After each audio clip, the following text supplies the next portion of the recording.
Hello everyone. This is podcast number 2 of Triple Cross Cinema. The last time we do like the Black Cinema, which we cover some of the new classics of Black Cinema, such as Get Out, Moonlight, Black Clansman.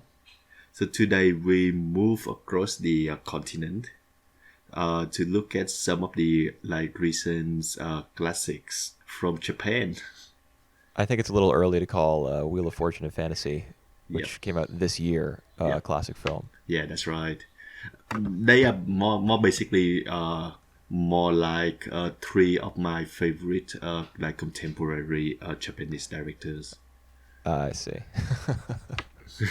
So yeah, so the time the release the time release is span across 15 years, like 20 years as well.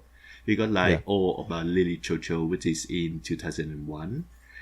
Shoplifters in 2018, and just a very recent release of Wheel of Fortune and Fantasy in 2021. So 20 Right. years apart.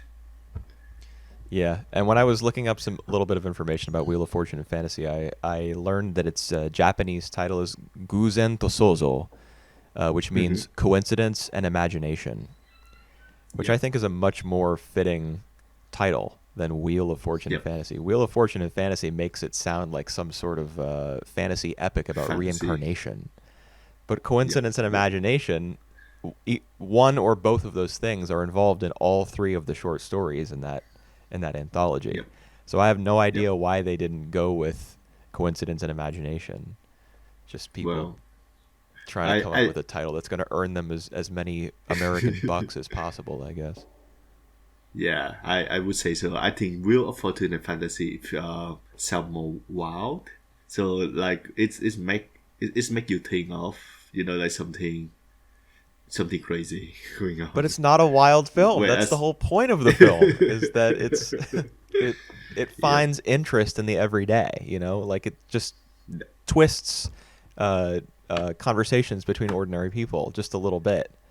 yep, Um, you know, that's what makes the film interesting. Uh, that's right. so I don't know. So I suppose we can start from Wheel of Fortune and Fantasy first. Mm-hmm. All right. All It's right. directed by Ryusuke Hamaguchi, and he's relatively young. He's like just in his 40s. This year he actually released two films, Wheel of Fortune and Fantasy and Drive My Car, which is adaptation from Murakami's short story. I don't know if you know about anything about Haruki Murakami as a writer. Um, I don't think I do. No. Yep, he's like one of these leading figures uh in writing. In Japanese literature. Yep, accomplished Japanese writer. He I think he's recognized worldwide as well. But I've some of heard my the friends name, who, yep, but I don't know his work like I do Dazai, for example. yep. So he wrote some of the stuff like on Norwegian Wood. It's based on the Beatles song. Yeah, and Drive My Um, Car is the name of a Beatles song too. oh really, Ramika? Yeah, Hmm. yeah. In Actually, fact, yes. Drive My Car and Um, Norwegian Wood are both on the album Rubber Soul, which came out in '65. yep. So sounds like this But guy was particularly inspired by that album. yeah, but his short story is actually named the one that Ramika inspired. Is actually named Man with a Woman. So maybe not a Ah, direct yeah direct influence from that. right. But yeah, but Jamaica had been really had been received very positively as well. And I would say the same for Wheel of Fortune and Fantasy. I have like a very fantastic time watching all the three shots. A What do fantastic you think in time general? Well, which Yeah. which was your favorite? I, Let's. I'm not going to uh, give my opinion on. I mean, this to me, this is three films. right. So I, I I, don't I, feel I like I want to give my opinion on the entire thing because one is not related to the other, is not related to the other. well, but I think they have all these same theme in common, so actually they add up as well. So like the whole thing feel really comprehensive, cohesive for me. But back to I your don't know. question, what I is mean, my favorite? yeah. What's your favorite? I would say like I love the last one the most, but the first and the second one come really close as well. So The the third the is third also one for my me. favorite. Yeah. Hmm. Once again is the name of the third one. Yep. That's definitely my favorite. Although I have to say I don't really understand. I get that the setting of it, the Hmm. idea that there was a virus, like a computer virus that went global in 2019 and sent everybody's information to everybody else. Yep. And that's how the wife Aya found out about her husband's, Yep. like, the emails that he had Having been sending affair. to his high school sweetheart. Yep. Um, so that I understand that idea, the concept of that virus, enabled that plot point. But couldn't it have been written? I mean, I think that virus, the only thing it was necessary for was that. Yep.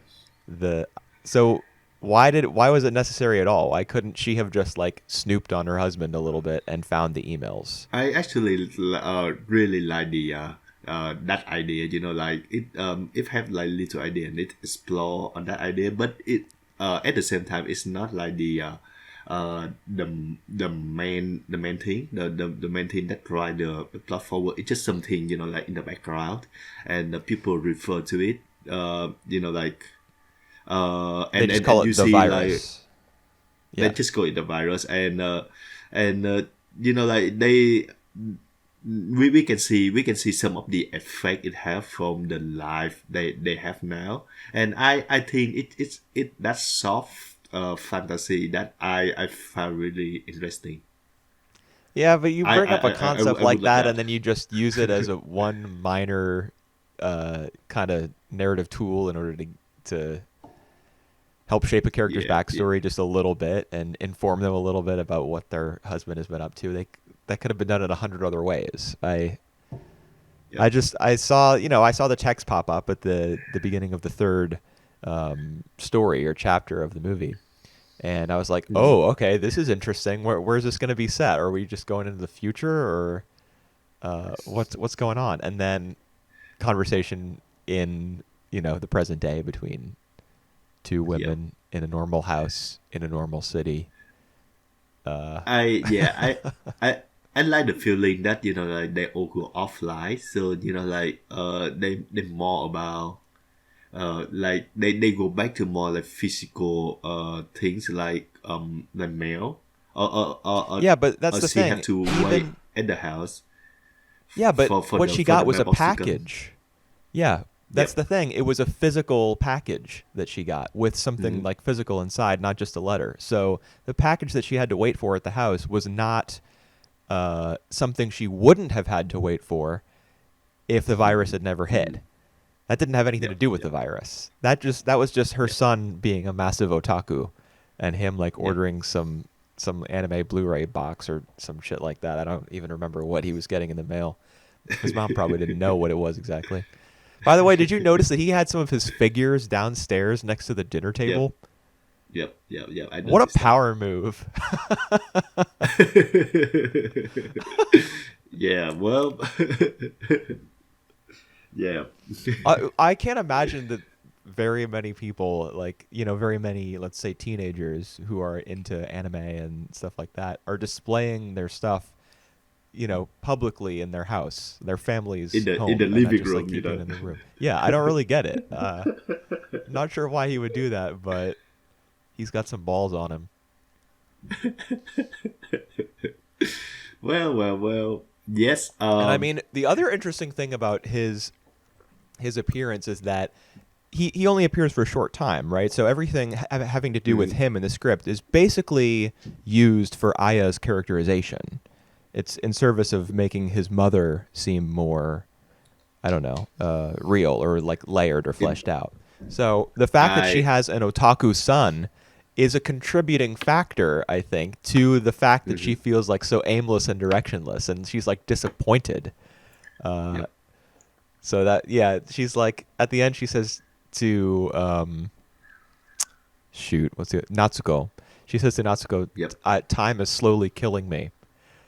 I was thinking in my head, oh yeah, and also you're a loser of a son. That too, right? I mean, that's why it was written. That's why he was written into the script the way he was. Well, I don't think the son is, like he's bad at anything. He just insensitive. But I think that's just a script call for it.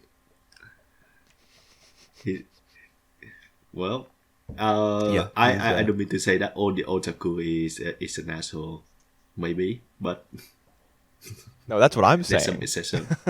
I'm saying that. That's why he was written. That's why he had that character trait, so that she could be like more disappointed in him. So And I just thought that was kind of it's amusing. yeah. Well, I just feel that Aya is not that disappointed in her son as much as is disappointed in in herself in her situation right now. Yeah, Like yeah, like she feels stuck, and this is like one of these like contributing factor. And yeah, I just love the way that like at first they Natsuko mistook her for her first her former crush. lover. Yeah, from a lover. Yeah, And it but the thing that she hit to Aya, it just hit home. It's a home run. So like, what are you even doing now? Like, like the thing she asked her, that make Aya feel, like she have to she need to reconsider, like some part of her life, current life right now. Like, is she happy? She obviously not that happy. yeah.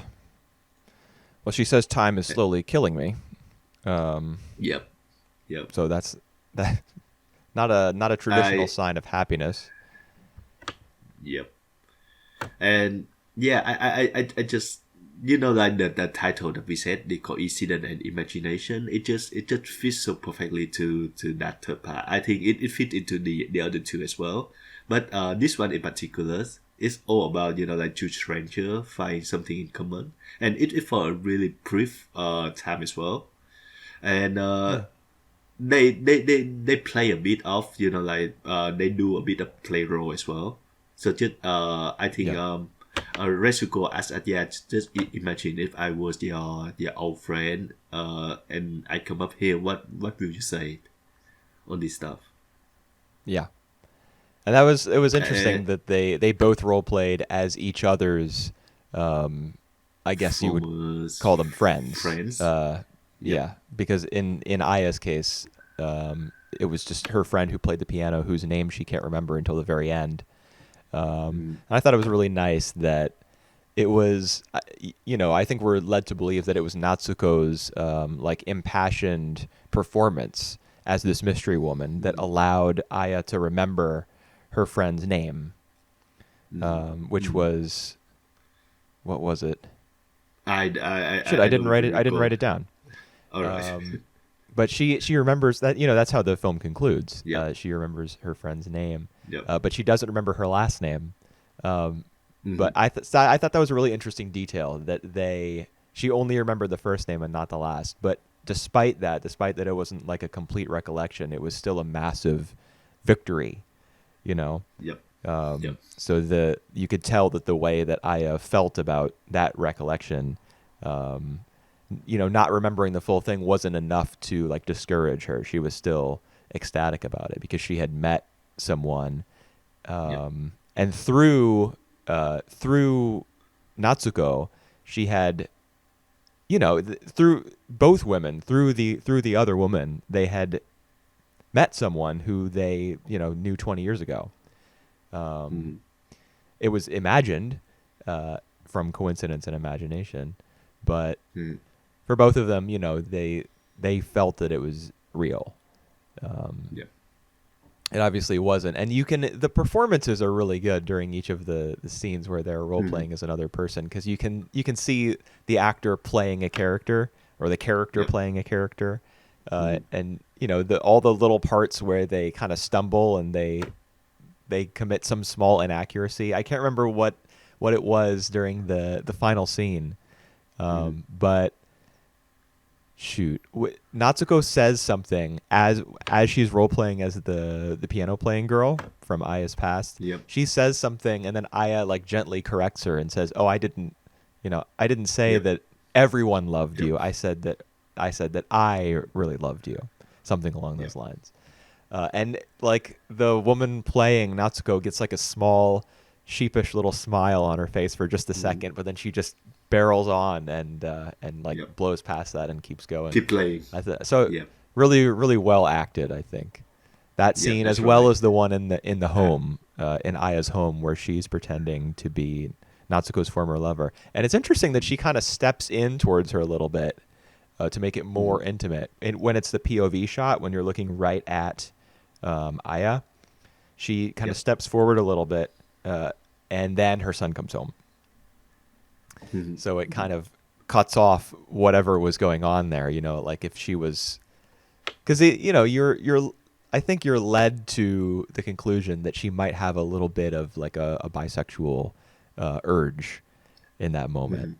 It's something that Yep. certainly, pairing a lesbian character with a straight character who did have a strong friendship with another girl in high school. The gears have got to be going in your head, like, oh, what if there's really a Yep. part of her sexuality that she's really not explored? And I think the film does a good job of like hinting at that, without going overboard with it, I and making it like Yeah, kind I of wish agree. fulfillment. I agree. And even like throughout the whole three part, there's a lot of conversation and talking in these films, and I for me at least, I don't feel that any of the scene is dragging. They all like flow very naturally, and accompanied by like a really natural and very adept performance by all these actors here. Yeah, I agree. That you're just watching the film. You're completely, or I was completely involved in all the conversations. Um, I can't say the same about all three of the films that we watched for Right. this episode. All right, we will get into that later on. Yeah. I think this is like one of the very big strength of Hamaguchi, the directors, because I think the way he approached that is he have like a little workshop with his actors, and they would play a part. So it's more like a play. So they function more like a play rather than a films. So these Yeah, I got. these act yeah, the actor just like acting out, and like they keep improving their script, their dialogue, and it's come to this. Mhm. I got the sense that it felt a little bit like a play, like a long dialogue between just two characters. Um, Yeah. in fact, the very first episode, which was called, what was it called? Magic, Something or something else. Yeah, it was Magic or, damn it, something less what was it? assuring. Yes, Magic or something less assuring. That's right. I know I wrote that down. Here it is. I just found it on my notes. Um, in that one in particular, the very long conversation between Mako and her friend. What is her Sugumi. friend's name? Tsugumi. Yes, between Yep. Mako and Tsugumi in the car. Yep. I was really interested in what Yep. was going on. I didn't, and I actually did catch on the fact that like at a couple points during the conversation, Mako's like expression kind of fell, um, Hmm. and she wasn't being like, she wasn't smiling, she wasn't being like supportive or positive or anything, or making the sorts of comments that that like women will make to each other whenever they're talking about a guy. They'll be like, "Oh, that sounds so wonderful. That sounds so romantic." She kept that up for most of the time, but then there were like a couple moments where she was like kind of flat faced or I should say, like her mouth kind of flattened out into like a straight line, like she was holding something back. Yep. So I Yep. kind of figured that she was a little, there was more to her than just Mhm. some like the Wow. best friend character. You picked But that up. then but I didn't understand how weird she was. Yep. Like the girl who played Mako in this film should play the redheaded girl in Flowers of Evil. All right. She's Oh she's wow, I kind of agree with twisted. that. She's kind of Yep. twisted. So she would be good in that role, but I assume that the live action Flowers of Evil movie just cast a bunch of like, novices and looked really cheap the way that a lot of manga Yep. adaptations do. Well, I do agree with that, and yeah, throughout like the first conversation between her, Meko and Shugumi, we didn't really catch on what going on. So I didn't pick that up the way that like Meko, sometimes Meko expression failed, but like the very scene afterward where she tell the driver to like go back because she wanted to go somewhere else, and we see her like right there sitting alone, and like she let her set expression like show Her sad expression, you it thought that was a sad expression when she was in the back of the taxi going to see Kazu?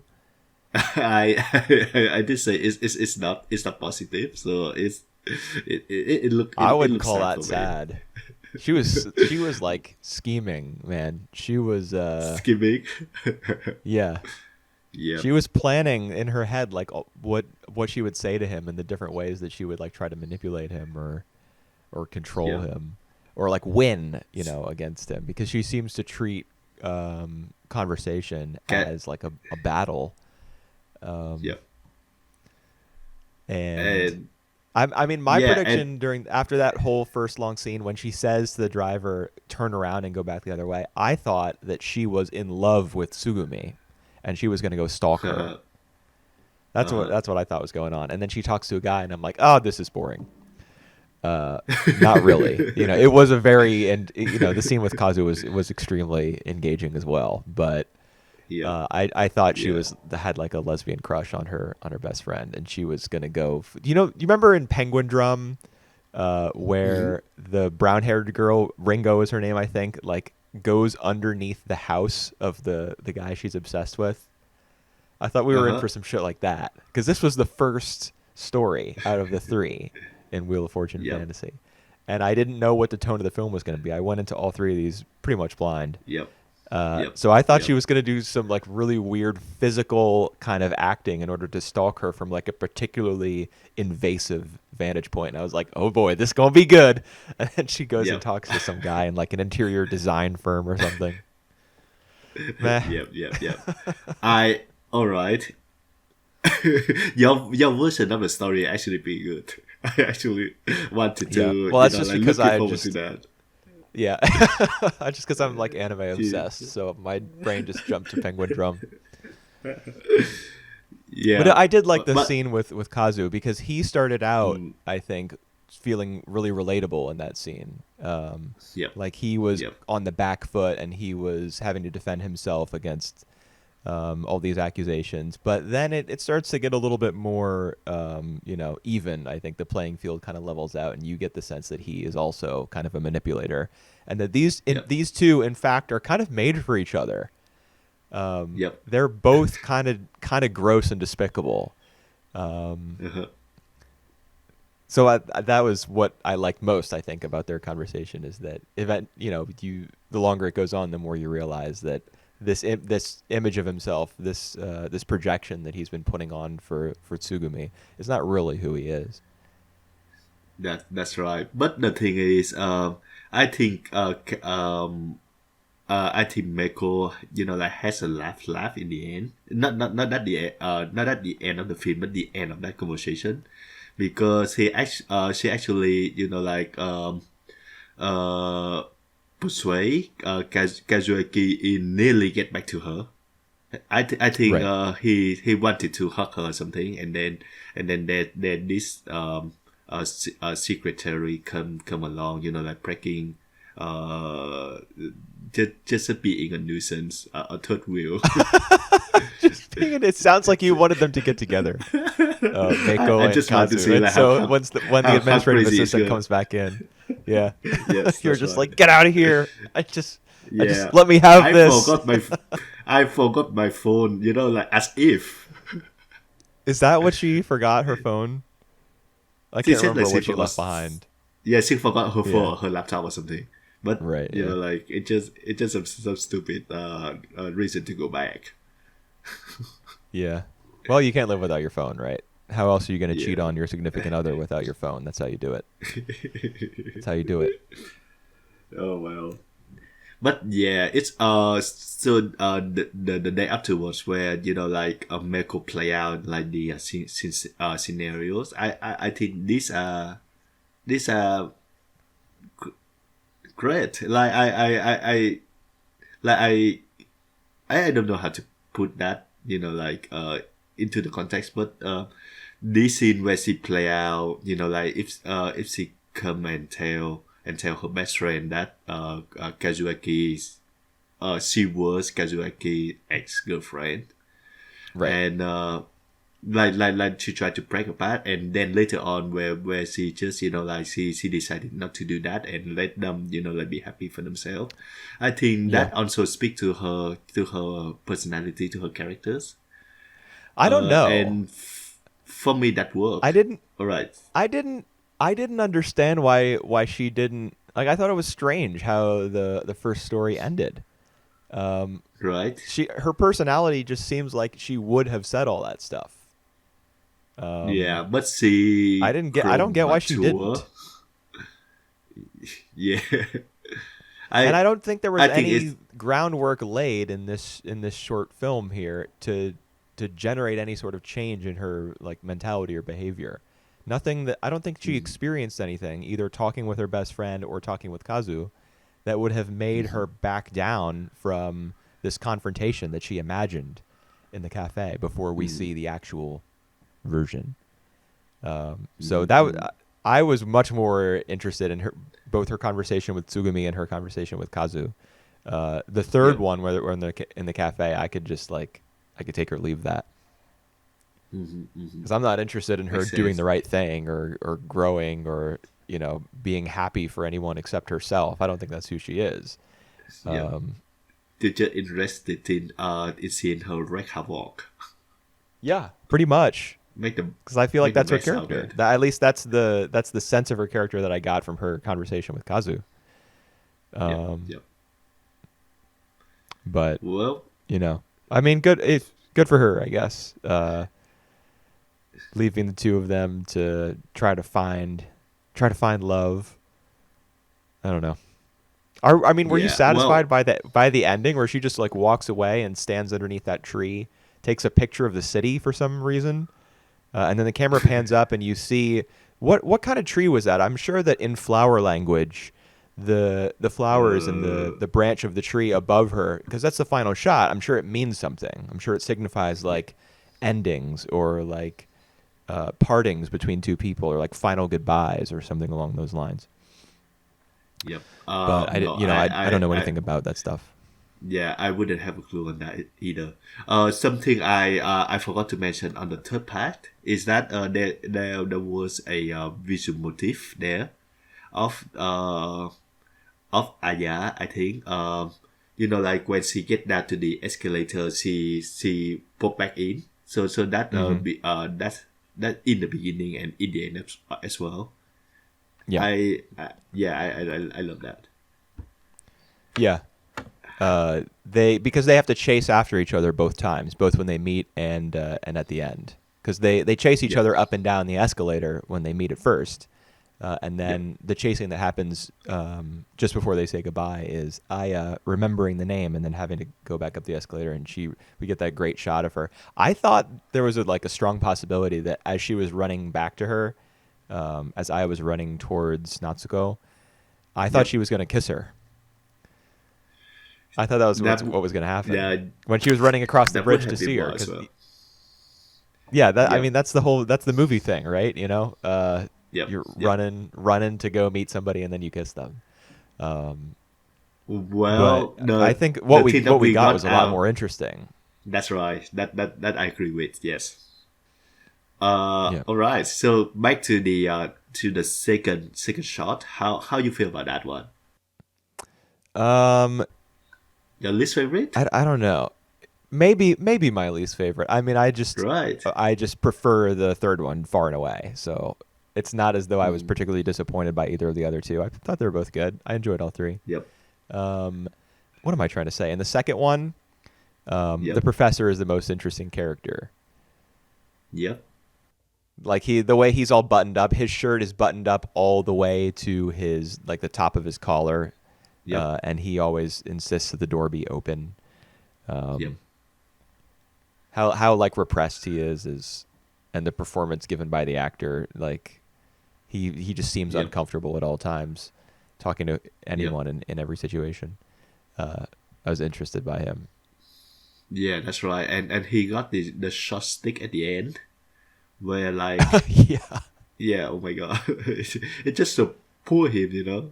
He got the prize. He got like some woman take advantage of him, despite he doesn't like to do he insists of keeping the door open and stuff, and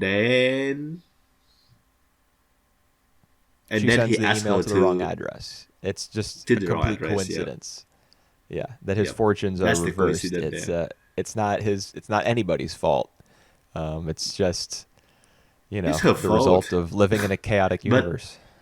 Oh yeah, I yeah, mean it is her fault for not carefully checking, but it's not as though it was her intention. I guess it wasn't anyone's that's right. intention that happened.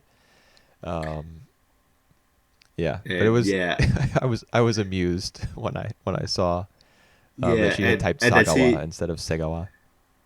yep, and she's the one who having an affair to begin with, and Multiple that affairs. actually goes multiple. She actually doesn't really have that affair to Segawa yet. Like No, what these she feel says to honest. him, she says to Yep. him, I'm involved in with multiple other men," All right. as All right. she's describing her like her I don't know, her sex addiction, or she says she's not addicted. When she says that she's Yep. like weak um, Yep. sexually, Against she like mentions, other advanced. yeah. When Yep. she's talking about that, she mentions that she's having like multiple affairs with multiple partners. Mm-hmm. Well. I think if you are like Japanese and you hear about like uh the poem or the passage that they read, because I think it's supposed to be erotic as well. You will get Yeah, more of it than us who read the subtitle. I think. I mean, I was reading the subtitles and they were pretty. I got a sense of what was going on. I mean, I know exactly what was going on. There was a Yep. woman who shaved a guy's ball sack, and then Yep. he got an erection while it was happening, and then she gave him a blowjob. I'm Yep. pretty sure Yep. she gave him a blowjob. Yep. It And is. then, yeah, and then he came, and then she went back to work on him, like something along those lines. I don't know. I Yep. was. It didn't. It wasn't like arousing to me at all. Well. Maybe that's just because I knew that she was just trying to trap him the entire time. She was trying to seduce him, Uh-huh. and I was just Yep. waiting to see whether or not it would work. Maybe that's why I wasn't particularly wrapped up in her reading of the story. But Yep. I don't know, man. Like, it's not that appealing to me. I Although it was to him yeah because he wanted the recording. yeah, I actually think that the whole trapping thing is it sounds interesting at first, but it's when it become like secondary, it's not that as interesting to the other things, because this is supposed to be like she trapped him, but then they have like a really like they open up to each other, they been honest to each other, and like that count more than everything. So the trapping thing is actually gets highlight, and Yeah. you don't really care about that much. It doesn't matter that like she record the whole thing or not. on those. It's come at a cost at the end, but still, I mean, I just the whole premise of the short and the fact that it ends the way it does, Yep. it makes it, to me, it's like a comedy. I know that Right. she was like seriously discussing her issues with him, and he was advising her to live. Um, I don't remember exactly what he said to her. Like, don't succumb to society's ruler. Like, live Uh-huh. live the way that you want to live, and don't worry about the judgment of others. Um, but I've heard all that before, and that was less Yep. interesting to me than the fact that he got so royally screwed.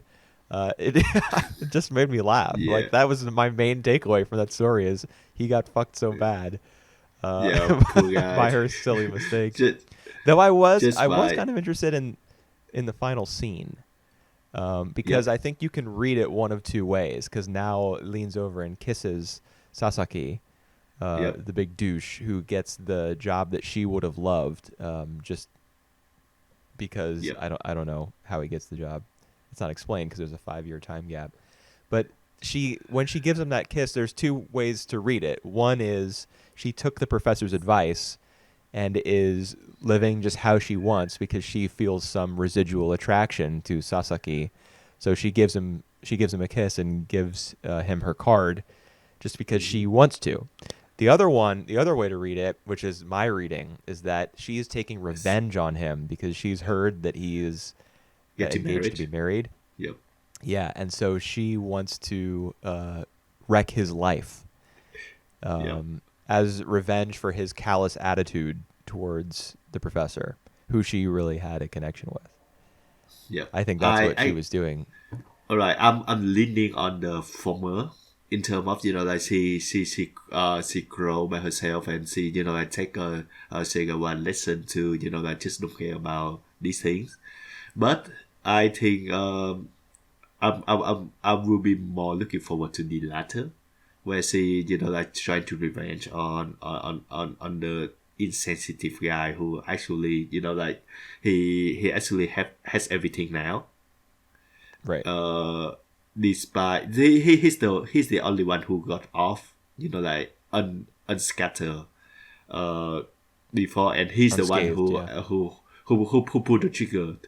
So yeah, he deserves Well, something he bad happened to initiated him. the whole plot Yep. that Yep. led to the professor's I don't know, disgrace. So she would be angry at him for that reason. But in terms of pulling the trigger, I would say the equivalent of pulling the trigger would be hitting the send button on the email. So she really pulled the trigger. She was the one Yeah, who yeah, shot the yeah, true. gun and killed his That's career. true. Yep, that's true. And kill her life as well.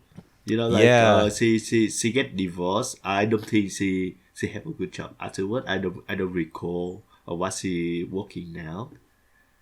But She yeah, says that she's like it's a proofreader, all right. which is a All right, pretty proofreader. like low rung job in publishing.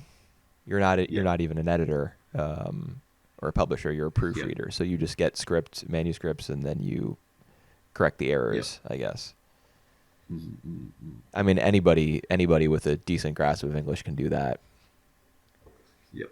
So she's not So having a great time. But that's exactly why I want her to get her revenge. Because yep. she just looks so forlorn when she's on the bus, like Yep. leaning her head up against the window or else looking out the window. And then he comes in and she's like, I don't want to. Can you please just shut up? She asks him to stop talking, and then it's got to be revenge, doesn't it? Because she's so cold to him It at first, but then once she finds out that he's engaged to be married, she starts to warm up to him. So yep. either Yep. Yep. she loves I having I affairs and loves like interfering in the lives of married men, or she's doing this for like a specific reason, with a motive and an agenda. I much prefer that idea. Yep. Yep. I think she tried to leave him on in order for for her to wrecking their marriage, which Yeah, I'm okay with that. yeah. Oh my god, that's not so evil of me. It's a It's fine. Yep.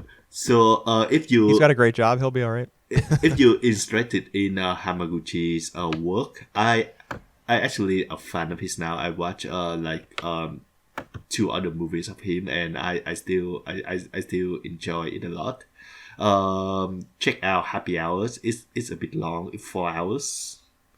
But Damn. I just feel that like it touches something deep that like I wanted to watching over and over again, and even Ride My Car, which is like getting a lot of attention lately. So the whenever it come out, I'm pretty sure I want to watch it. Okay. The only thing that I know this guy for is the fact that he did Asako 1 and 2, Yeah.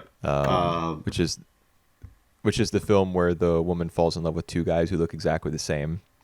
Yeah. Um, It and it reminded me of the third film or the third story in this film. it Because it's mistaken identities, like women all right. who meet other women who look like people from their past.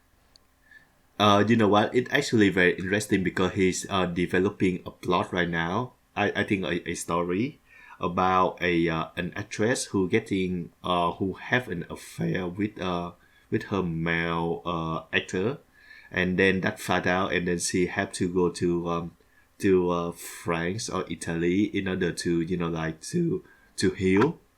And that was basically the real life situation of the actress and the actor in Asuko 1 and 2, where the actress having an affair with the actor who's having wife getting have is pregnant Oh, at the time, and they were found out just like a year or two ago. isn't that So kind of bad form on his part to write a film that so uh closely resembles what his actors did in a previous film? yeah, well, I so I feel like that's a little disrespectful. I actually feel it's more about because the movie is about like oh she's trying to move on after that incident. So I actually think that it's not that respectful, like having that movie. But Think about we how will the two see, of them must feel. Well, well, The actors who worked on Asako 1 and 2, when they hear that he's writing a film that is basically a mirror of their situation, how will they feel about their experience yep, working for him? yep, nah, They'll probably be like, man, I never should have done that fucking movie. oh my god! But the actress she's a beauty. Anyway, What let does that have to do with anything? anyway, we can move on to the other films now. Sure. I'm thinking of Shoplifters. All right. All right, By let's do that. Koreeda. Yep.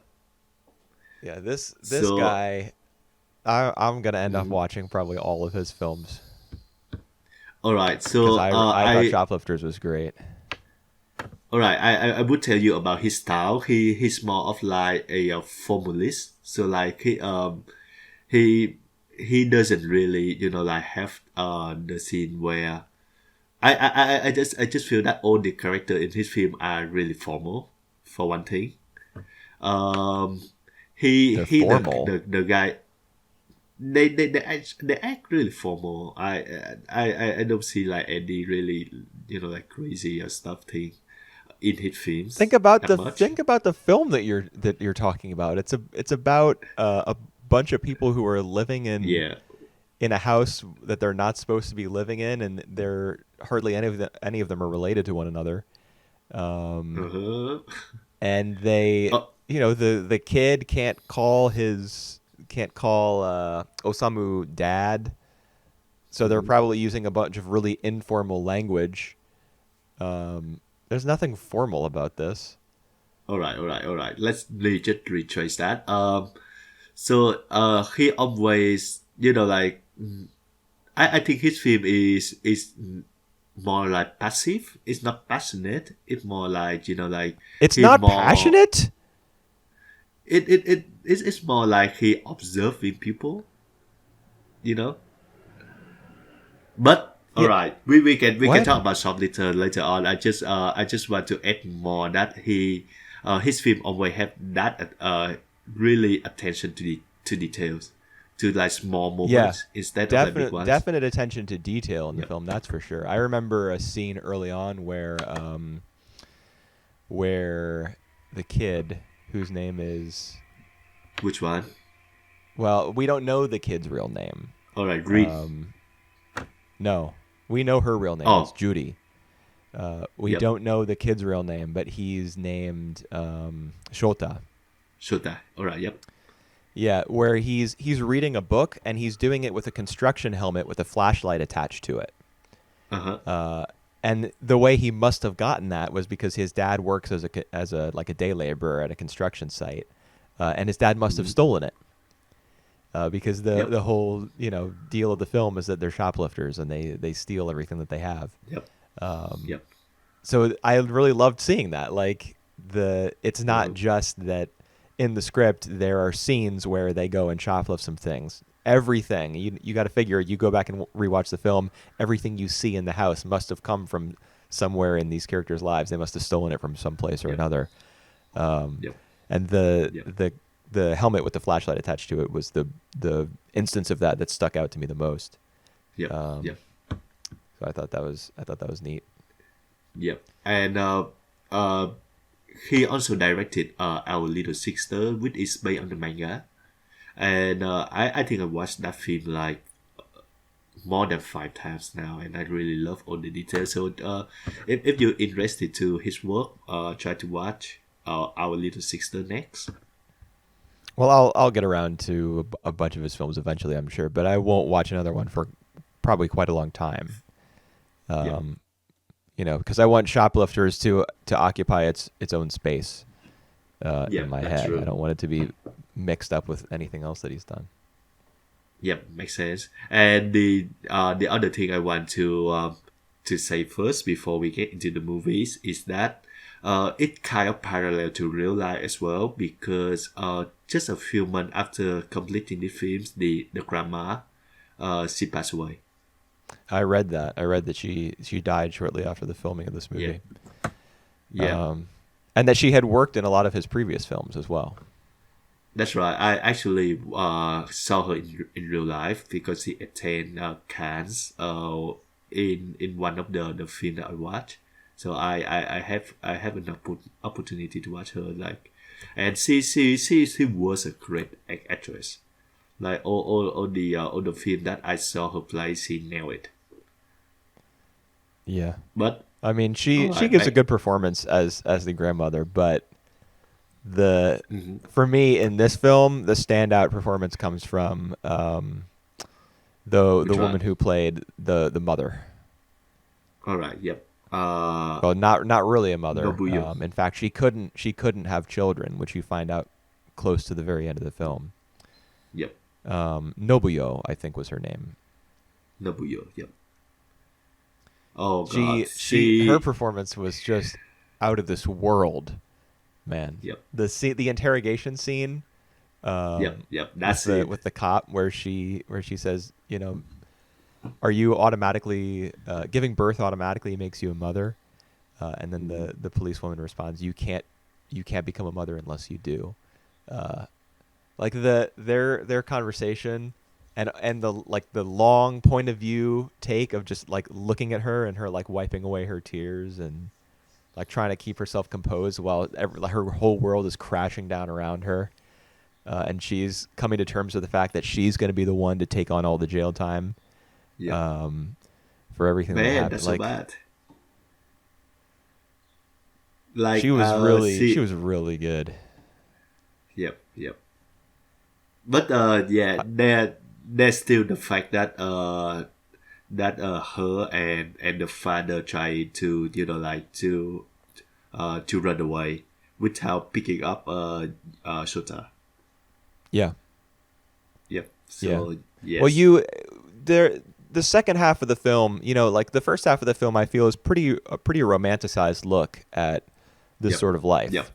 That's true. But Yes. then the second half, I think it all starts to turn when Osamu has the, earlier in the film they talk about like a hammer that can break glass. I think it's during the first shoplifting scene where it's him and Shota, and he just makes an offhand comment. Oh no, it's when they're getting croquets at the on the street side from the street side So vendor like, yeah, with the so like little in the stall, and beginning. they're looking at the croquets through the glass, and he says, there's a hammer or there's such and such a thing that can break glass just with a little tap, and Shota goes, oh, and then Yep, an hour later into the film, they're in a parking lot, and you see that he's got the hammer, yep, yep, and he's about to.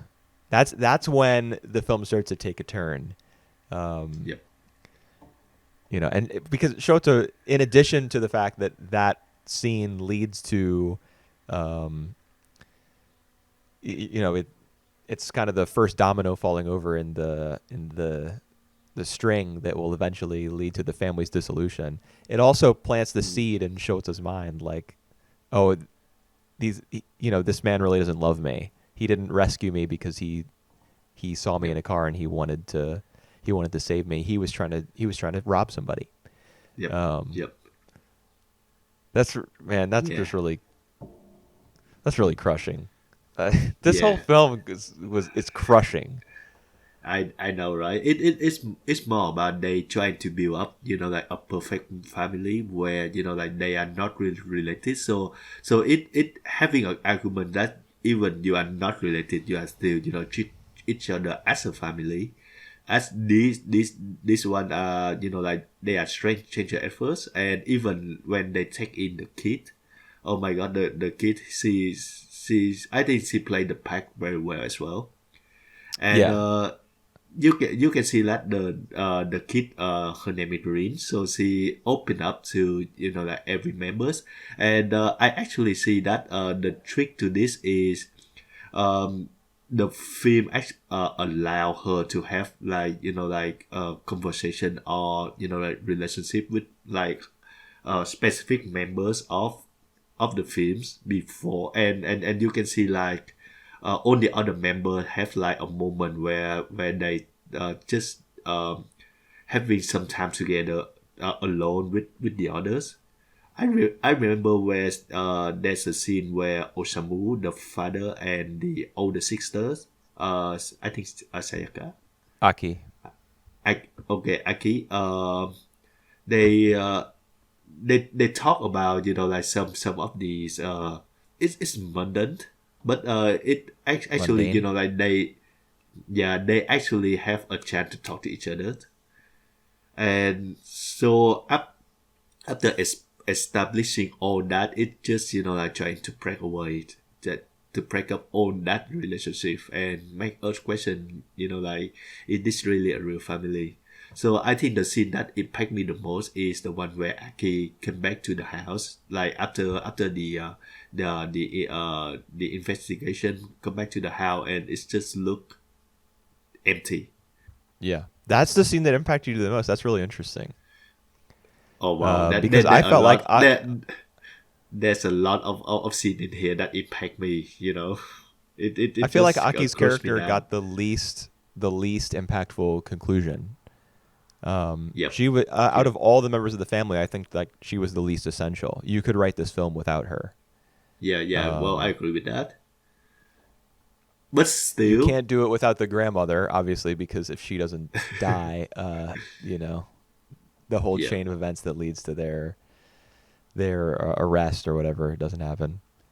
Um, Yep. I felt like Aki coming back was interesting. I liked the decision to end it there for her character. I was a little unsatisfied with it, but at the same time, it makes complete sense because that's where her grandmother Yep. is buried, the only Yep. person in the world who really loves her or who really loved Yep. her. And Because and she have she a ran away doubt from on that as home. well. Yep. She what?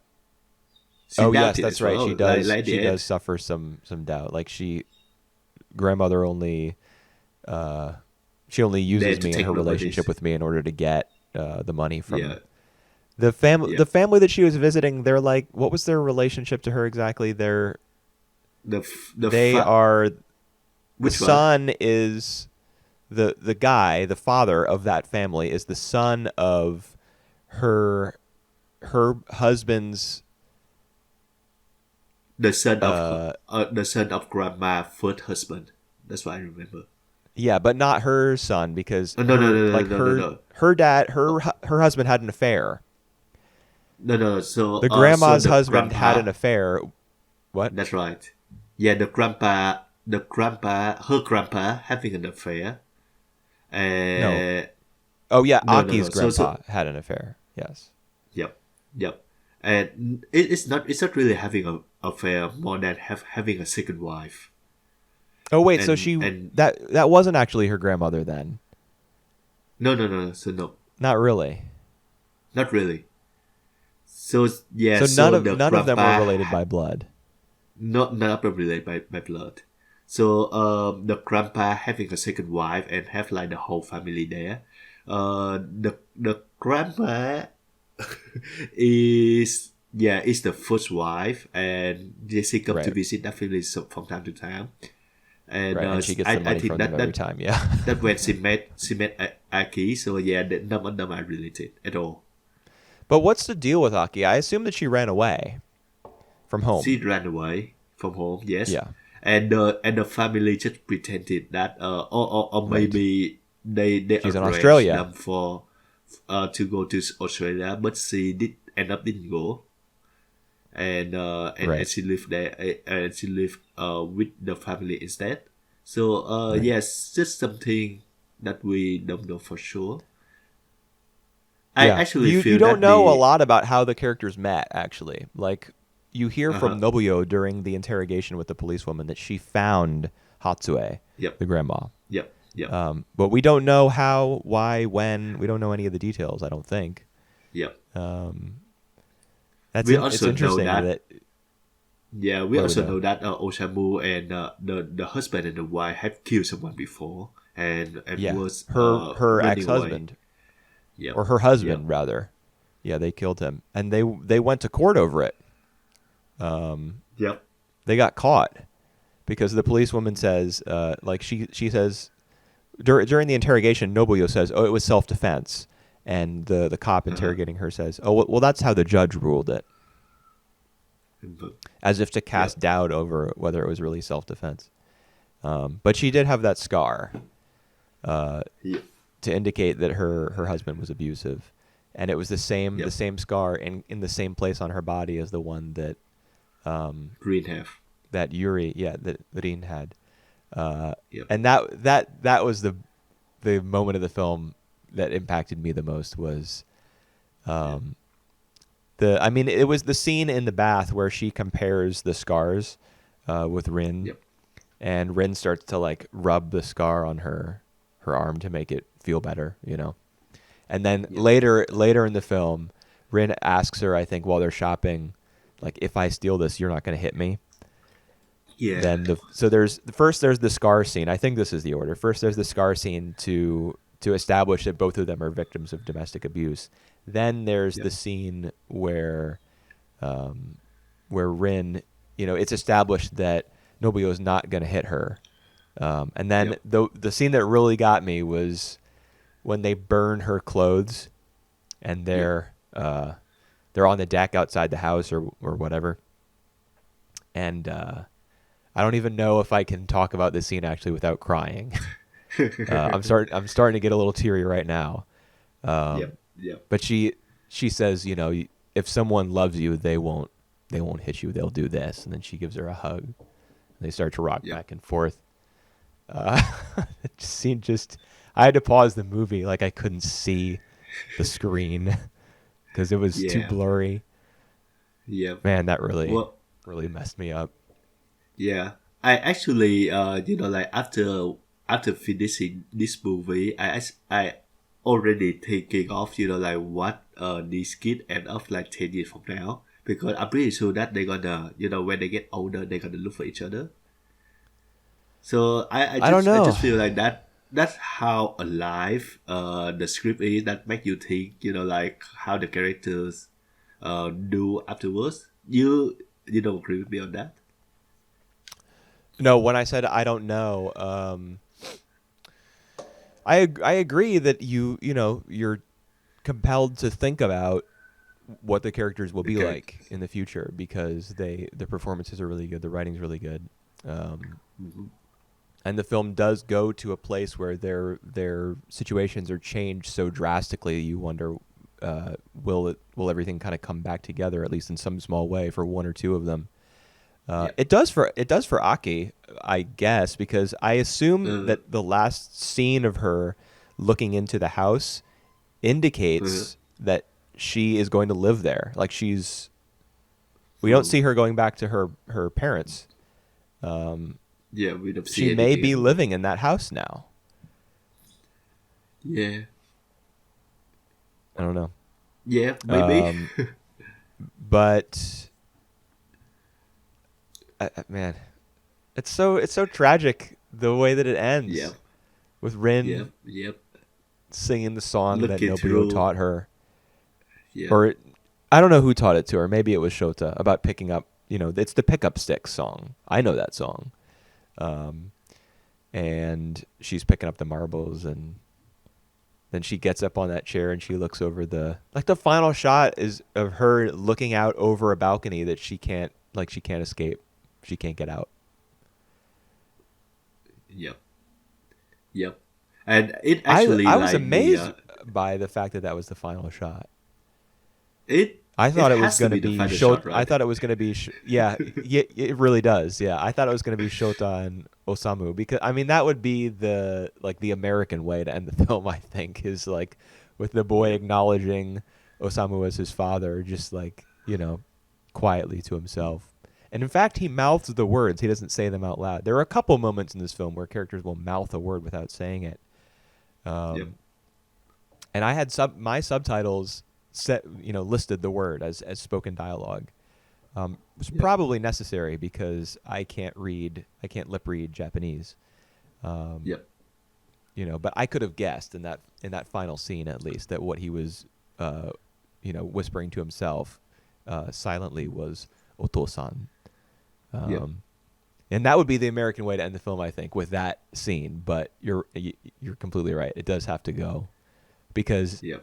it's not a happy film. It's it's a film that's meant to like completely annihilate you on a spiritual level, Uh, and so it has yep. to end on the film's most vulnerable character experiencing its worst tragedy. Yep. And it actually, I think, in that melody that the father and Shota pick up from the very beginning. Hmm? Sorry, what's that?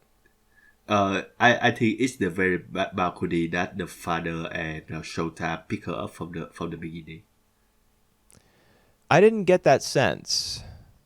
So I mean that would make sense, but it seemed to me that she was on a second floor balcony in that final scene, right. like as though the parents had relocated, um, Mm, but maybe not. I don't know. yep.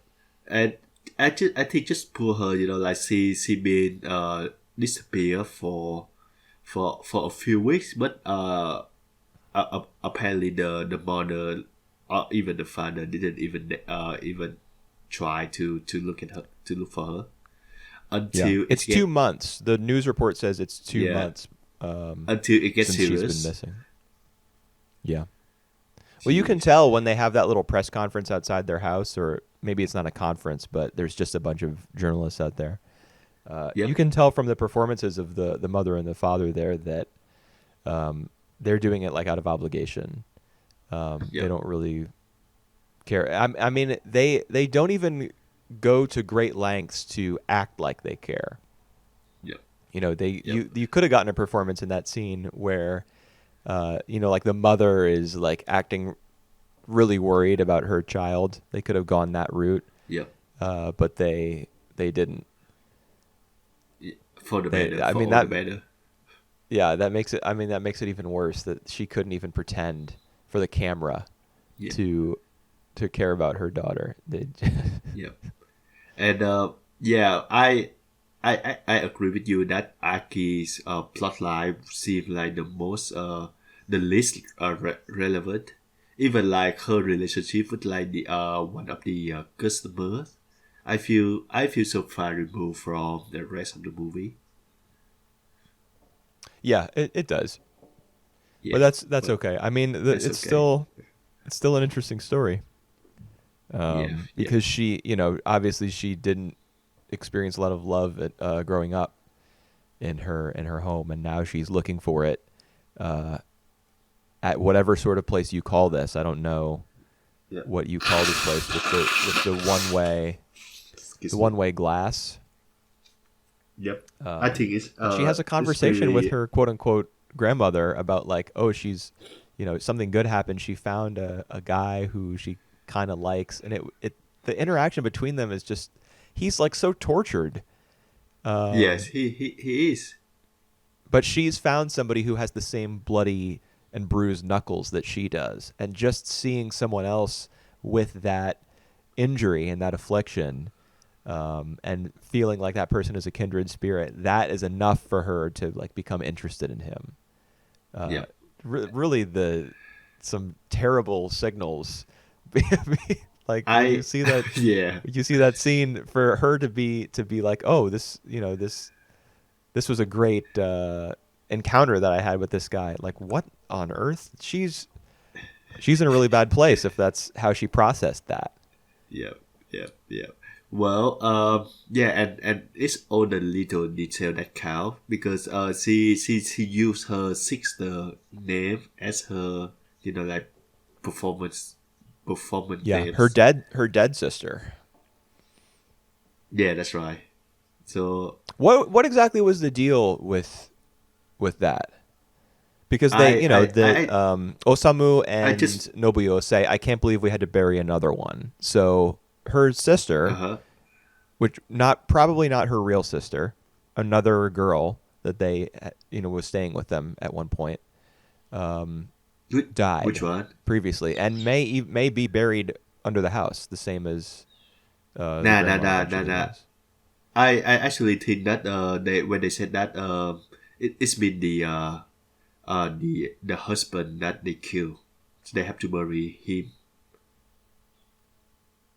Um, So not no, any I sisters. really doubt it because remember the cops got involved in that situation. Yeah, but yeah, that's what I So if they think. had improperly disposed of his corpse, they wouldn't have gotten off the way that they did with the self-defense verdict.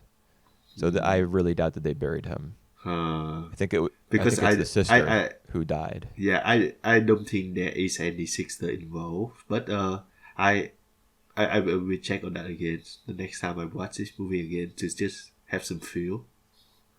Well, it's not her actual sister. It's just a woman who was staying with them, a girl who was staying with them previously, Yeah, that we don't really know anything about, and who died.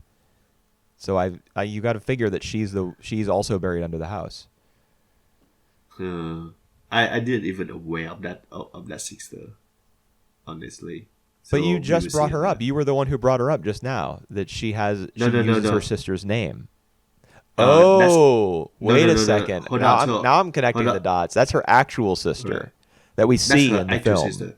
Yeah, that we see in the film. Yeah, That's the one where having a school uniform going right. And out. So she acts real happy and like yep, yep. get some Mont Blanc cake for me or whatever. Yeah. So Yeah, that's never right. mind. I That's the one. invented that completely in my head. That whole Yep. theory. So there wasn't So another. Yeah. I yeah, guess they so I did think the bury that deal. guy. Yeah. So I think actually the deal is just Aki and that girl Sayaka has some conflict, Yeah. some really serious conflict that like Aki doesn't really want to do anything with the family. I think that's Right. contributing to the mom, the father, and the mom as well. And I think that yeah, that just uh that's chemistry that like she feeling it's okay to use her sister name for doing that. Yeah. Well, she probably wants to. Do you think that it's possible she uses her sister's name when she does that as a form of like revenge on her sister in order to like taint or Maybe. corrupt her name somehow? Or do you think it's because Yeah, she misses maybe. her sister deep down? I don't think that she misses her sister. I think Huh. it's like more of like a dark thing. Yeah. where Oh she, wow, yeah, that's interesting. It gives that's it recontextualizes the that scene. woman You were for you. talking earlier about how every member of the family gets their own scene with Lin. Yep, yep, yep, And her scene, the scene that Aki gets with Rin, is when shortly after I think she's gotten her hair cut, and yep, they yep, yep, go sit in front of the mirror together, yep, and yep. I can't remember exact. It's a really just precious scene. Because I Right. think it's the first time in the movie that like you see Rin really smile. Smile. Um, That's right. yeah, Jeez. but she says in the course of that conversation where they're kind of like playfully, she's kind of playfully pushing her head down to make her bow and talking about how cute she is and stuff. She says that she uses her sister's name or that she has another name, Yep, and she yep, just like Rin has two names because they rename her. yep, So man, when she says, "Oh yep. yeah, I like when people call me by my real name or by my preferred name better as well." She's bringing that darkness into that scene with that little girl. Yep. And I even remember the grandma tell her out about that, told her out, saying that it's not nice to use your sister as the name Yeah. when they having something together. Right. Yeah, because they do have multiple scenes together. She seems to Yeah, like really connect to her to the grandma. I shouldn't say her to the grandma because grandma. they're not actually related. Yep, yep. And So she, yep, she's like completely devastated when she dies, and that's another like the second half of the film is where you realize that this idealized version of their life that we've gotten is not going to last. yep, That's another yep, moment yep, where you get the same feeling that Aki is devastated by her death, but Nobuyo is like very practical about it. She's like, "What are you doing? even Put down the Oshibuya. phone. We can't, Yep. you know, we can't have an ambulance here. We can't have the cops here." Yep. Um, And the next thing they do is actually look for her pension money. right. It's Nobuyo Jeez. and Shota in that scene. I think they go withdraw the Yep. money. Yep. Yep. Yep. So yeah, it's a makeshift family, and because it's a makeshift, we see how it get all broken down. I just think this is a really good movie. It's just gut wrenching to watch. It's Yeah, really yeah, hard it to is. see like all these, like all the characters that uh, that we have like personal connection with, and then get torn apart by Yep. circumstances. In a Yeah. way, I think this film is parallel with Parasite. You I have actually what had the exact same Parasite? thought because Yes, they both are kind of shine about a the light on family. poverty. Yep, yep, Yeah. that's right. I mean, Parasite involves a biological family, but the conditions that both the family in Parasite and the family in Shoplifters are living in kind of reveals that the filmmaker is like wanting you to see this. Like Yep, people really live this way. This is a problem that needs to be addressed. yep, yep, Parasite takes it to a much greater level though because it highlights the disparity between the way that the rich live and the way yep, that the main family lives. Whereas in Shoplifters, I think you get a lot less of the other side. You yep, do get the visit from Hatsue to the I don't know what to call them, like her illegitimate family, something along those lines. yep, Her yep, yep, husband's yep, secret family.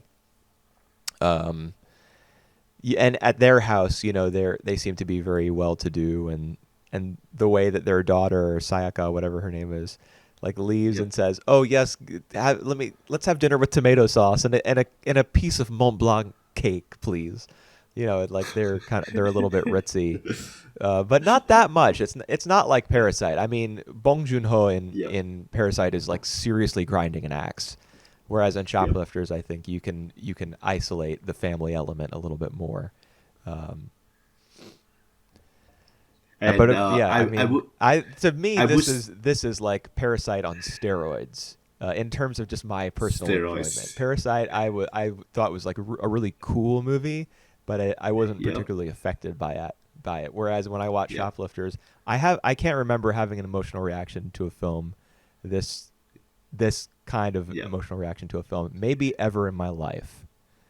Yep. I probably Yep. have Well. like 10 or more years in the past, and I just can't really remember it very well. But Yep. I Yep. was completely wrecked by this film. Yep. Uh, the directors, he's really good at portray, like a realistic family and the familial bond. So here you go. It's a really great movies. Oh my god. Hey, It's you got like Reggie as boobs, well and Shota? Sota. Say that. Sorry, say that I again. said you like boobs, Shota? Do you remember that scene Yep. where they're at the I beach? remember that scene. Yep.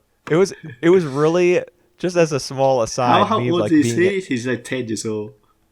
I guess something like that. Yeah, I don't know. Uh, it was really interesting to like having seen so much anime, which is my background, Yep. I guess.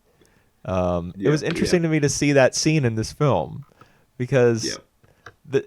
there does seem to be like a cultural fixation or just an Yep. openness to just talking about, oh man, titties really are amazing. That you could It just say is. that and it's cool.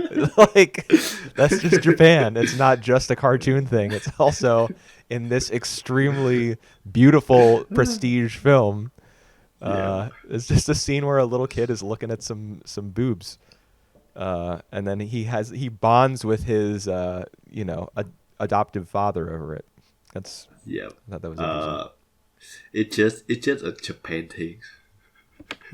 I Does it? guess I wonder if it is just Japanese or if it's like East Asian in general. Yep. I Yep. don't know. Uh, yeah, and Shoplifter, I think is it been well received. It was the Pandora in Cannes, so like the top prize. So Yeah. I think it deserves it. Well, it doesn't deserve it or not deserve it. The film is the film, and whether or not it had gotten that award, or whether or Yeah. not anyone ever knew of its existence beyond the cast and crew, it would still be the film that it is. Um, and All it's right. Well yeah, said. I liked it a lot. Yeah, I mean it doesn't. What if it hadn't won the Palme d'Or? It would still be the Yeah. same movie. Less people would know about it, but even that is really that just impacts the number of people that know about it and the way that it's viewed and stuff. Like that's what's interesting about art in general. Hmm. People's perceptions of it, the amount of people that are attracted to it or that know of its existence or whatever, it doesn't change anything about it. Yep. It'll exist All for all right. time in its current state. Yep. All right. I think let's just move on to all about Lily Chou-Chou. We spent a Yeah. great deal talking about these first two already. Yeah. Well, I mean, if the goal of these conversations, and I'm not saying that there is any particular goal, but if the goal were to break them down and understand them, this would probably be a 10-part series on all about Lily Chou-Chou. It would need Uh, 10 of its own individual episodes to figure out, just what yep. exactly was happening. Man, I mean, Yep. it had the intended It's too effect on me. much. I'm sure it was meant to disorient the audience a little bit. Hmm. I could swear that in some scenes the same character was played by different actors. Did you ever get that sense watching this film? I actually don't, but I definitely agree with you that this is trying to be too much at times, and there's a lot of interesting idea going on, and it's like you said, it meant it to be disorienting, but to a degree that sometimes I just like I don't really feel that I wholly grasp the whole movies like the way that Yeah. that we did in the other two films. Well, it doesn't seem to have like a linear plot. in particular, that I Mm-hmm. don't remember any of the characters' names. I do have Wikipedia up, so I'll have to use that. Um, Yep. it's So we. Aoi, you Aoi, the girl who gets who has to do like compensated dating. Yep. I think that's what it's called in So Japan. her name here Her is death. Shiori. What? So sorry, Oh, I'm say sorry. I that was again. reading the actress's name. Yes, her name is Shio. Yeah, No, is it Suda that that the main character Shiori. calls her, or is it Shiori? I remember Shiori. Okay. She, yeah, her death. Like I felt as though, first of all, you learn that someone has died before you see that, because the bully girl. I mean, that's not Yep. specific enough. this Every character in this film is a bully. Um, Yep. I Yep. think it probably is a film about bullying. If I had to say like what the main theme was, it would probably, like, if you want to speak more generally, it's about like the disaffectedness of Japanese youth during this time period. But if you want Yep. to be a little more specific, I would say it's about bullying, and just like Yep. how cruel teenagers can be to one another. But Yep. anyway, Yep. the bully girl, the one who is such a bully that she like cackles with glee as a girl that she hates is raped, and she watches through a window. She says during a meeting of like whatever gang it is that all these kids belong to, she says, Yep. "How can you act like this when someone has died?" That's the first acknowledgement in the film that somebody has died. But at this point, you haven't seen Shiori, her corpse on the ground with Yep. like her cell phone and all the like the lanyards and beads and things on it on the Yep. wire. So I figured at that point, well, it must be Kuno-san, the the girl Uh-huh. who the main character likes. It Yep. must be her. She must have committed suicide. But Yep. then no, it was this other girl who, like, she. I'm not going to say she didn't have a reason to kill herself. I don't think it's proper to make that judgment about any suicide victim, because Yep. you can't understand what is going on in their head. But like in terms of how the movie is scripted, you everything would be leading you to believe that it's going to be Kuno who kills herself, but it Yep. isn't. I thought that was Well, bizarre. I just feel that like for all these characters, the Theory character I actually feel the most because of her like circumstances, and she actually takes her life at the end. Um, Even saying that, I just feel that her entering the pictures and her exiting the pictures are really awkward. Like we don't get a proper Yes. introduction of her when she first appear. I think like it take me like a screen time to actually acknowledge her. Like as a victim. Like some of the scene where she walk with the main guy with Hoshino. Yuji. Oh, sorry, Hoshino, and then she start to hit him, kick him. Like I don't really get that at first, Well, and she's just had to go through this thing where she gets on the phone. First of all, we should probably establish where she comes in the film. We just yep, learn that there is this girl who is somehow being manipulated by Hasumi, yep, the main villain, I guess, of yep, the movie. Um, we just learn all of a sudden she enters the story, and we learn that she is uh, somehow being manipulated by this guy, and she has to do this compensated dating. So she gets on the phone, calls yep, calls the businessman or whatever, who like and gives her a hug and maybe like a little yeah, kiss on the cheek or something. actually that scene was really awkward. Like the way they shoot that is really like Well, the whole film untacky is as shot heck. awkwardly. It's Like shot on like they fucking camcorders. you no, but you think about like the implement of that. Like she see that businessman. They get into the corner. He hug her, and then she get up with the money. Is that how the whole thing goes? It's not, but I don't know. I that's the mean, way we see on screen. I guess I don't know. I don't know what to Yeah, say about well, it. Yeah, it's weird. You would figure that if she were caught in this sort of situation, that she would be pushed to like more extreme action. yep. And but maybe she's like so in demand that she can get enough money just by letting some guy hug her and like maybe give her a little cheek kiss or something. I I don't know. yeah, I couldn't make sense But of that scenes, I mean, but I didn't struggle to make sense of a lot of this film because right, I right. understood pretty quickly that it was supposed to be really disjointed and confusing and stuff because that's how the main character how all the characters in this film experience the world or Uh, their youth. They yeah, all feel like they're just past, like they have no place to belong. yep, So the film tries to yep, make you feel like that as well. Like you don't belong anywhere. As a viewer, you don't belong anywhere in this story because the story itself is fragmented. yep, Um, yep, but so the hitting and the kicking. I mean, that's just her lashing out. You know, yep, yep, she's in this position that she hates. She yep, doesn't like having to do this, and yep, she takes it out on this guy yep, because it's obvious to her that he's like really low on the totem pole in this yep. gang. So he's an available target for her frustration. Um, I, I actually I feel that scene a lot.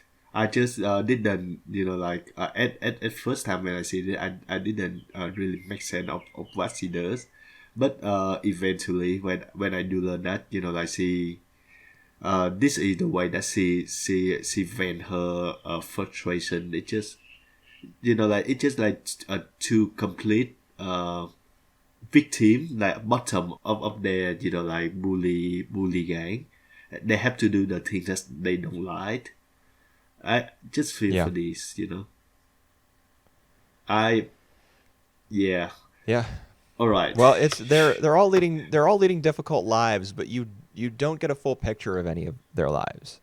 Um, Yep. Yep. ha- Hasumi in particular, who is the Yep. The gang leader. bully.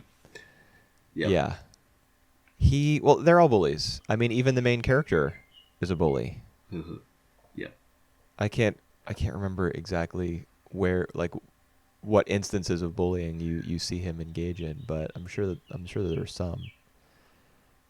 I mean, the the film opens with him being part of that little 3-man gang. Mm-hmm. Who what do they do? They rob somebody or something? I Can't remember. I don't remember that. It's all a blur. Yeah. Sort of blur. Hasumi. Anyway, what I was talking about before is that Hasumi, who is like the honor student who complains that everyone says I came in first in my class, but it was really seventh. Yep. His ascension from like, um, A you good know, boy. like straight A student and stuff, who Yep. kind of resents the all the pressure that's been put on him and the responsibility that he has. Uh, his ascension to leader of this gang is not on screen. Like there's Uh only huh. one or two little instances where you get the sense that he is like he's giving himself over to his dark side, and then all of a sudden he is he has given himself over to his dark side. Like Yeah. it's Yeah. Well, it's we see some of the scene where he's like where he act out to his friend, where he actually hit them, and we see the discomfort of others that like he like Hashumi actually like go there, but like you said, we don't, because it's fragmented. We don't really see like the progress of Hashumi, like changing from the good guy to dark father. well he hits But his we friends. see the turning point though. We see the turning point where he nearly drowned. What? All right, do you remember that? I remember that scene, but why would that make him And like I remember the yeah, scene. I remember more clearly the scene where he like takes the money and throws it up in the air during their trip to yeah, Okinawa. uh huh, Um, And I get that drowning or nearly drowning is, it's like it's a metaphor for rebirth and like it Yep, signals a yep, perspective change and stuff. But I just didn't he like we didn't see how he got to be so influential and yeah, like how he got to lead all these other like thugs. yeah, yeah. So Nope. I don't know. Like I didn't really connect with that, you know. Yep. I also didn't like what was he so angry about? The fact that Life. everybody thought of him as like being a goody two shoes and everyone expected him to be number one all the time and that was just too much for him. That yeah, that just not who he think he is. I think so. He just become a bully. So that compelled him to set up an ambush where a girl was raped in a his Oh family's my old god, that's factory. it. That's it. Yeah. Well, I don't understand that the jump from one version of his character to another. yeah. Well, one thing for sure that later on he just want to like to destroy as much as his friend or his bully life as possible. So he just doesn't care. He's just like doing all these things.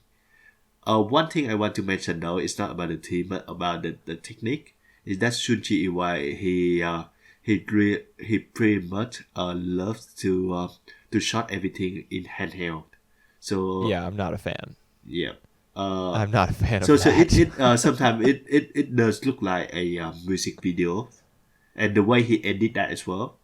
It's just a repeating like put montage and Yeah. um You know and who then inspired him to do that? there's music going on. No, I don't. Hideaki Anno. All right. The Yes, two of yes. the two of them were Actually, friends, and apparently he adopted his like handheld style and stuff after watching some of Anno's live action work, like Love and Pop and Shikijutsu. all right, all right. That's what I've read anyway. He And I'm all right. and I mean He did. the two guys are friends. Yeah, he did shot some of movie before those film came out. But yeah, I can see the resemblance because Chuchi Iwai actually act in one of the Anno's Anno film films. as well. Yep, Yeah. I don't know which one, but he did. Yeah. So the It's the just I don't 2001. I'm not a big fan of like I really like the technique that was used in Shoplifters by Koreeda where the camera is mostly still. Yep, yep, yep. Um, you don't find that. I mean, I don't know if Koreeda appreciates this comparison because I know it's probably made all the time, but that's how Ozu made his films. Yep, yep, yep. Like the camera was stationary, and I E- respect the hell out of that. Like you have to trust your actors so much not to like involve yourself basically as the director, and and not to even tell your like yeah. yeah, and even to your own instinct on that one because he just stationed like the camera there, so they're just like one single shot that can be called. Yeah, So that's he what had to I. trust himself as well.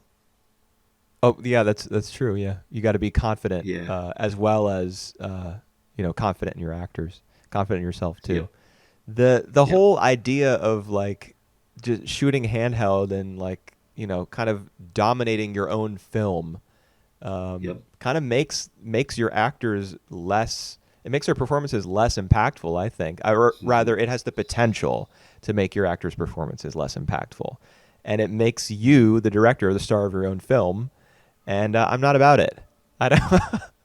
I don't like it. All right, I would prefer and that a film, yep, rest on the strength of its script and of its performances. yep. So that's And my one other argument. thing about Sunji Iwai is that I think he write a lot of his movies. So he write a novel out of it, and then sometimes he would adapt it into films. So that's why I think the structure, the narrative is a bit like too much at time. Like normally like many of his movie are like 2.5 hours, like 3 hours easily. Yeah, well, Except that I mean for Hannah that's and Alice, right. which I've seen both Hannah and Alice films. Those are yeah, the other two EY films that I've seen. yeah, and you're not a fan of either of them. No, not really. I mean, Yeah. I was. I'll tell you, my experience watching Lily Chou-Chou was like I pretty quickly cottoned on to the what the film's desired impact, and I Technique. was like, okay, let's see where this goes. And the whole time I was watching it, like how when you watch a film that you really love, like time kind of just melts away, Yep. and you don't understand that time is passing around you until the film is Yep. over, and then it's like you wake up. Yep. When I was watching Oh, All About Lily Shabaraki to me. Chou-Chou, oh Two yeah, minutes. okay, Oh my right, god. right, yeah, cross game, yeah. Lily, when I was watching Lily Shushu, I had the complete opposite experience. I felt Yep. time passing at every single moment, Yep. but I was intrigued, or I don't know if intrigued is the right word, but I was just constantly creating the willingness in myself to be patient. I was like, okay, we've moved from this scene to this scene. The transition wasn't the most graceful, but I want to see what this next scene is about. And then I want to see what the Yep. next scene is about. Like it was just a really conscious moment to moment experience until I got to like the last 20 minutes or so where was just like, I would just love, can this film please be over? It's still very good of you that you watch the whole like 2 hours, and it's just the last 15-20 minutes of you that you wanted it to be over. Yeah, well, I mean, by that point, because it was a very conscious experience for me watching this film. I was Yep. never really invested or involved in it. Yep. So the longer it went on, I guess the more difficult it was for me on a mental level to summon that patience to keep going. But once it Yep. got to a particular point, I realized that there was no way the film was going to wrap everything up. Yep. And so I was like, okay, well, now I'm a little bit less interested in every single. I've been taking this film scene by scene, but from now on, I'm going to be less interested in every individual scene because I know Yep. none of them will do what I want them Yep. to do. None of them are going to make me see the characters in a different light. No matter how Yep. many scenes of like young men in button-up white shirts in green fields of like really long grass listening to this band, no matter how many of those scenes you put in this movie, I'm not going to think any differently of those All guys. right. Yep. And Alrighty. the way the film ends with like the scene with Hasumi in the field like screaming his brains out as he's listening to Lily Shushu. Like this is one of the ones where he's in the green field, which is where you typically see Hoshino, but Hasumi Yeah. is like Yeah. his surroundings. I can't remember exactly. It's like a dead field or something. All Uh-huh. the grass is like it's probably wintertime. All the grass is brown. Maybe he's even in a slightly more urban setting. He might be like near train tracks or something. And he's listening Mm-hmm. on his CD player with his headphones, and and you see him screaming, and you hear it faintly in the background underneath the music. I was just like, "Oh, fuck off with this!" Like you, oh wow, this guy's really tortured and in pain. No, you don't get to do this. I don't care that he feels real sad and stuff, and that you showed a character in extreme mental anguish yelling. I mean, what if you inserted into the middle of Shoplifters a scene of one of those Yep. characters who have far more reason to despair? To yell. Yeah. Yeah. What if there was just a scene of one of them yelling, listening to some like indie music in the middle of a field? No. No, no, no, no, no. That's not allowed. Well, this is about the youth, like the disinfected youth who like trying to figure out their feeling and stuff. I think it's kind of over the top, but still a bit appropriate. But I definitely see your point. It's just so Yeah. uh, uh. Yeah, I've the end credits too. That wasn't like the two I don't know scenes or yeah the two scenes in the film that I really didn't like were that scene and Yep. just the end credits where it's Yep. like the messages being exchanged between members of this forum or this chat room whatever that are about Lily Chou-Chou. Yep. And they're all talking about how, oh yeah, man, I don't even remember what they said, even though I finished watching this film just like an hour ago, cause or 2 hours ago, I guess. Yep. They were just pretentious. It was like about her, the ether, what, and like the universe and just being everyone being connected to one another or not being connected to one another. It was some shit like that, and no. Too much. No.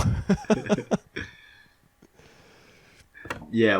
It's Well, kind of justified by the fact that a lot of the people who attend the concert who are in that long line to get into the Yep. venue, a lot of them seem like they would be like extremely like artsy indie stuck up snobs. So the Hmm. people who are communicating on this forum might, be the same way and they might write like Yep. that. But it's Yep. still way too self-indulgent Yep. for me, I think at so. least. I think self-indulgent is the right word. It's just a lot of things going on.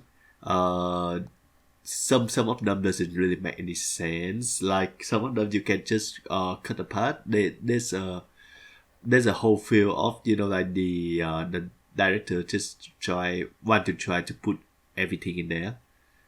Which Yeah. without like regard to the viewer like attention at all.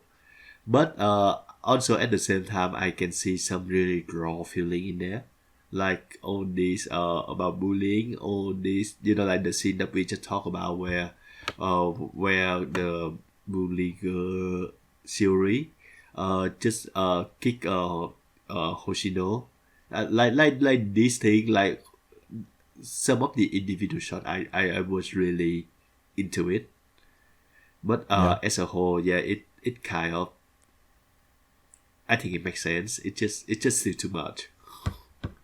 I would reckon that like a year from now when you record the plot of Obali Choo-Choo, you don't really remember anything at all. Like that's what I did before I have a second watch. I remember like some of the individual moment, but like the whole plot really like fly over my head. Individual moments. What individual moments from this film would I like look back on? Yeah, which one? I don't I would know. remember Are the there I any? I would remember the scene where Shiori dead.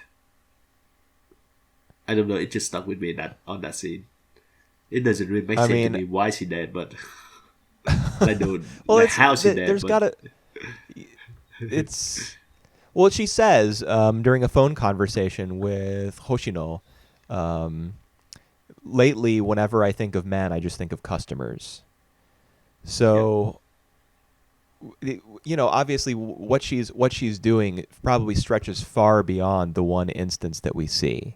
It's not just mhm, like some weird old middle-aged businessman calling her on the phone and be like, "Hey, let's head on over here for a quick peck on the cheek and a little hug, and then I'll be on my way." She's probably sleeping with people, yep, yep, and she's being forced to somehow. We don't understand the relationship yeah. at all, Somehow, but it's Hasumi's doing that she's in this situation. She's pretty divorced from the whole Kuno plot.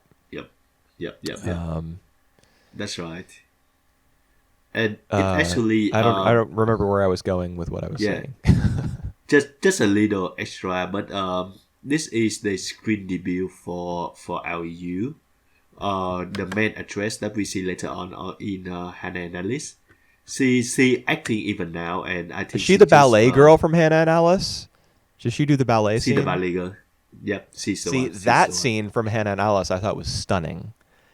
That I Right. didn't really care for that film on the whole, but Yep. that final Yep. scene I was like, man, I'm kind of glad I watched this film because that scene is really incredible. I Yep. don't think there's a scene in this film that's like that for me. Yep. Yep. Yep. Honestly, the And the thing that I took away from this film the most is the 2001: A Space Odyssey reference, where what's the kid's name? Where Hoshino is looking up into like the inside of the little hairdressing globe, where you know like when you go to a hairdresser's, they put that thing down over your face, over your head, and it like yep. dries your hair or something like that. He pulls it down over his head and looks up into it, and it's in the shape of an octagon, just like the iconic hallway in 2001. Mm-hmm. Um, Mm-hmm. and then cut to the text on screen 2001. Yep. Because Hoshino is now 2001. narrating the next year of his life. He's 2001 now, and now Yep. he's in his second year of high school or something along those lines. So it cuts Yep. straight from like a visual reference to that hallway from A Space Odyssey to the text on screen 2001. That and I was like, oh, okay, so Shunji Y likes Stanley Kubrick. Yep. That is the part of the film that left the biggest impact on me. Well, from the title 2001 to the actual year 2001, I think that's neat. Yeah, but that's it. Like, Yep. I don't know. Yep. Yep. Uh, I see your point. All right, so I think that's conclude our three films from live action Japanese movies. We got a bit of mixed response compared to compared to black movies that we did the other day. So what the next one gonna be, Whooper? I Is don't. it? I can't remember. Is it Chinese films? I would say that the Chinese Okay. films. So that You would know, be the I was actually looking at those three films that we're planning on doing. I mean, it should. I think we should say Chinese language films because they're yep not all Chinese. yep yep yep One is Taiwanese, yep and the other is like Hong Kong from Hong Kong. yep And Hong Kong, you know, there's a lot of contention over whether or not Hong Kong is part of China. Taiwan, yep I would say, is like, I mean, it's called the Republic of China technically, but it's for in my mind, it's its own country. It's like it's completely distinct from China. yeah that's I agree as well. So they although they speak the same language, they really depict themselves from the mainland China. Yeah. So I think So these are Chinese language films that we're planning on watching whenever we do the yeah next the episode of this podcast. I think yeah next month. next month at the end of Yeah. next month actually. Actually Yeah. though so the three film I just announced the three film that we're gonna do next time have Yeah. all both in Chinese languages in 2000. They're all from 2000. So we got Crunching Tiger, Hidden Dragon. Actually they are in Mandarin, in the Mood for Love in Cantonese, and Yi Yi in Taiwanese, which is Yeah. basically Mandarin but with more complex characters. So yeah, Yeah. these three films are gonna be interesting to watch. Yeah. They they, they I'm cover you know, like I'm three hoping that I'll different. enjoy all three. Yep, because they I they think I got probably will. I mean, Yi Yi and In the Mood for Love are like really frequently well loved. re- yeah, they're thought of as some of the best films of the 21st century so far, like Yep, universally. yep, So, I can't imagine that I'll uh dislike them particularly. yep. Crouching Tiger, Hidden And Dragon, I don't know about because it's part of a genre that I'm not really familiar with, and it seems to have like a lot of mass appeal. yeah, I don't always like films that like it's a global audiences are like, oh my god, this is so great. it's a wuxia genre, some martial artist, directed by Ang Lee. So it's Right. good. Yeah. I'm hoping to enjoy all three. I mean, I liked. I can't like this the three films, the three black films that we watched. Yep, I was like, man, all three of these were really great. This this one, I'm yep, like, man, Shoplifters was really really good. yep, yep. Okay, It's let's see basically how my response. how we feel on this one. This will cover like three different era from China as well. So I think that would be interesting to watch. Well, they're all from the same. You said they're all from the year 2000. Oh no, the You mean like story three different itself over genres? three. No, Oh, I see. two different eras. So Yeah. Crouching Tiger, Hidden Dragon is like the old martial artists. That we usually watch in Chinese animation. In the Mood for Love is in I think 1950s Hong Kong, and Gigi Hmm. is about like the present times, which is in Okay. the 2000s. All So right. yeah, Looking forward to it. Yeah, I guess it's the end of next month, something like that. So it'll feel like 2 months from now right. when we go over it. But at that point, we'll be like posting stuff a lot more frequently. I think from that point on, like in the year 2022 in general. Yeah. So we'll be kicking it off, I guess, with those three Chinese language films. Alrighty. So looking forward for that. I'm really looking forward to rewatching all them again. All So right. until then, All right. See you then. see ya.